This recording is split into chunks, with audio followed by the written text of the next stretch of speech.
we're moving to September.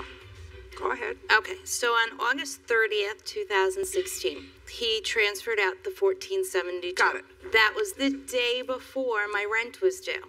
So I was freaking out because I had to pay the rent. Got it. I have a 10-month position job as a teaching assistant. I lost my second job because I had no childcare because he left. I was a waitress. I worked on weekends. I worked 7 days a week. Got it. So called my mother to tell her what happened because I found out he booked a trip to Florida.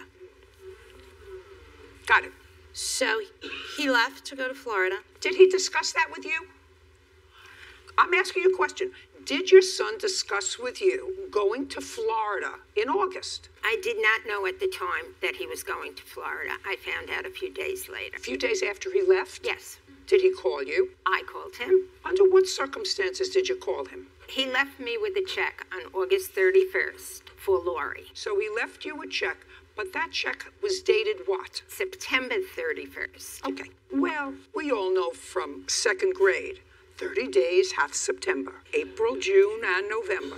All the rest have 31, except for February, which has 28, and sometimes 29. We all know that, right? Of course. I mean, he's not an idiot. No, he's not. He's not at all. Fine.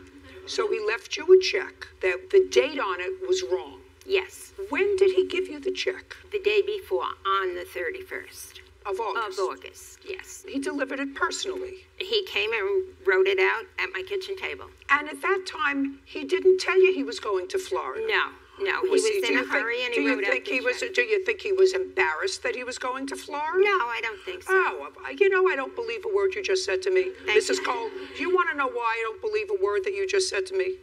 I'm going to tell you. Because the previous month, according to the information that I have, because you don't remember, your son handed her physically a check that you had written out for her. So that was the custom. He handed her the check because they haven't been separated that long. So if he's coming to your house and sitting at the kitchen table and writing out a check and putting it in an envelope and saying to you, give this to Lori, my reaction, because I have children. What's his first name? Kenneth. I would say, Kenny, why don't you give her the check yourself when you see the kids? And he would say, Mom, I'm going to Florida with my girlfriend. That's the way the conversation goes. Not, here, give this to Lori. I'll see you, Ma, goodbye. So I don't believe that you called him a few days later. I called No, him.